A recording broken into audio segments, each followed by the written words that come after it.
बहू कहाँ मर गई? अंदर से आवाज, जिंदा हूँ माँ जी।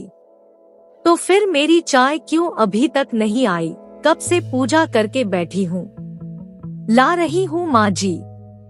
बहू चाय के साथ भजिया भी ले आई। सास ने कहा, तेल खिलाकर मरोगी क्या? बहू ने कहा, ठीक है माँ जी, ले जाती हूँ। सास ने कहा, रहने दे, अब बना दिया है तो खा लेती हूँ। सास ने भजिया उठाई और कहा, कितनी गंदी भजिया बनाई है तुमने। बहू, माँ जी मुझे कपड़े धोने हैं, मैं जाती हूँ। बहू दरवाजे के पास छिपकर खड़ी हो गई।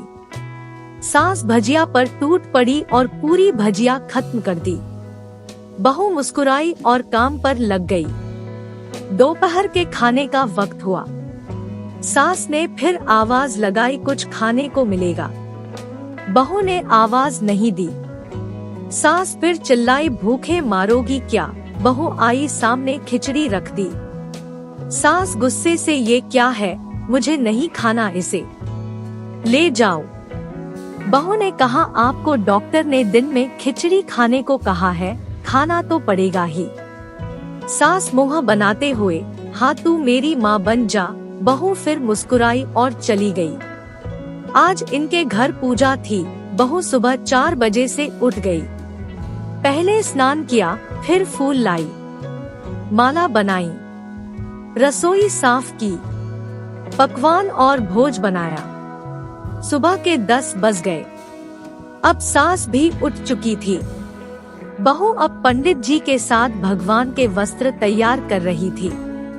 आज ऑफिस की छुट्टी भी थी, उनके पति भी घर पर थे। पूजा शुरू हुई। सास चिल्लाती, बहू ये नहीं है, वो नहीं है।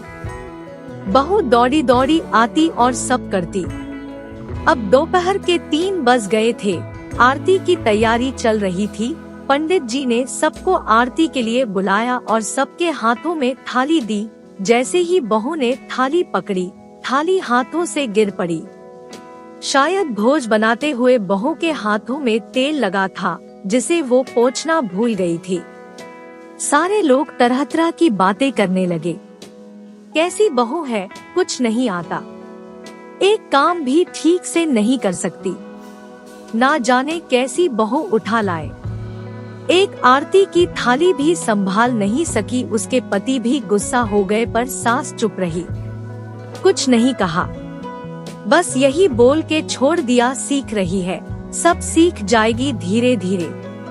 अब सबको खाना परोसा जाने लगा। बहू दौड़ दौड़ के खाना देती, फिर पानी लाती। करीब 70-80 लोग हो गए थे। इधर 2 नौकर और बहू अकेली, फिर भी वहाँ सारा काम बहुत ही अच्छे तरीके से करती। अब उसकी सास और कुछ आस पड़ोस के लोग खाने पर बैठे। बहू ने खाना परोसना शुरू किया। सबको खाना दे दिया गया। जैसे ही पहला निवाला सास ने खाया, तुमने नमक ठीक नहीं डाला क्या? एक काम ठीक से नहीं करती, पता नहीं मेरे बाद कैसे ये घर संभालेगी। आस पड़ोस वालों को तो जानते ही हो ना साहब, वो बस बहाना ढूंढते हैं नुक्स निकालने का। फिर वो सब शुरू हो गए, ऐसा खाना है, ऐसी बहू है, ये वो वगैरह वगैरह। दिन का खाना हो चुका था। अब बहू बर्तन साफ करने नौकरों के साथ लग गई। रात में जगराता का कार्यक्रम रखा गया था। बहू ने भी 1-2 गीत गाने के लिए स्टेज पर चढ़ी। सास जोर से चिल्लाई, मेरी नाक मत कटा देना, गाना नहीं आता तो मत गा, वापस आ जा। बहू मुस्कुराई और गाने लगी। सबने उसके गाने की तारीफ की, पर सास मुंह फुलाते हुए बोली, इससे अच्छा तो मैं गाती थी जवानी में, तुझे तो कुछ भी नहीं आता। बहू मुस्कुराई और चली गई। अब रात का खाना खिलाया जा रहा था। उसके पति के ऑफिस के दोस्त साइड में ही ड्रिंक करने लगे। उसका पति चिल्लाता, थोड़ा बर्फ लाओ, तो सास चिल्लाती, यहाँ दाल नहीं है। फिर चिल्लाता, कोल्ड ड्रिंक नहीं है, पापड़ ले आओ। इधर उधर आखिरी में उसके पति की शराब गिर पड़ी उसके एक दोस्त पर और बोतल टूट गई। पति गुस्से में 2 झापड़ अपनी पत्नी को लगाते हुए कहता है, जाहिल कहीं की, देखकर नहीं कर सकती, तुझे इतना भी काम नहीं आता। सारे लोग देखने लगे। उसकी पत्नी रोते हुए कमरे की तरफ दौड़ी। फिर उसके दोस्तों ने कहा, क्या यार, पूरा मूड खराब कर दिया, यहाँ नहीं बुलाया होता, हम कहीं और पार्टी कर लेते। कैसी अनपढ़ गंवार बीवी ला रखी है तूने। उसे तो मेहमानों की इज्जत और काम करना तक नहीं आता, तुमने तो हमारी बेइज्जती कर दी। अब आस पड़ोस की औरतों को और बहाना मिल गया था। वो कहने लगी, देखो क्या कर दिया तुम्हारी बहू ने, कोई काम की नहीं है। मैं तो कहती हूँ अपने बेटे की दूसरी शादी करा दो, छुटकारा पाओ इस गंवार से। सास उठी और अपने बेटे के पास जाकर उसे थप्पड़ मारा और कहा, अरे नालायक, तुमने मेरी बहू को मारा, तेरी हिम्मत कैसे हुई, तेरी टांग तोड़ दूंगी। उसके बेटे के दोस्त कुछ कहने ही वाले थे कि उसकी माँ ने घूरते हुए कहा, चुप, बिल्कुल चुप, यहाँ दारू पीने आए हो, जबकि पता है आज पूजा है और तुम्हें पार्टी करनी है। कैसे संस्कार दिए हैं तुम्हारे माता पिता ने, और किसने मेरी बहू को जाहिल बोला, जरा इधर आओ, चप्पल से मारूंगी अगर मेरी बहू को किसी ने शब्द भी कहा तो। अरे पापी, तूने उस लड़की को बस इसलिए मारा कि तेरी शराब टूट गई।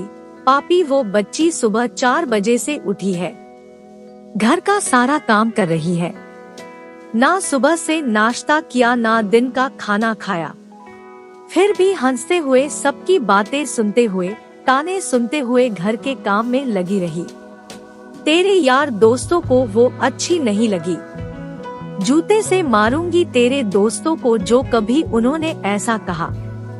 उसके यार दोस्त चुपके से खिसक लिए। अब सास बहू के कमरे में गई और बहू का हाथ पकड़कर बाहर लाई। सबके सामने कहने लगी, किसने कहा था अपनी बहू को घर से निकाल के दूसरी बहू ले आना, जरा सामने आओ।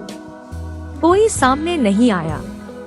फिर सास ने कहा, तुम जानते भी क्या हो इस लड़की के बारे में, ये मेरी माँ भी है, बेटी भी।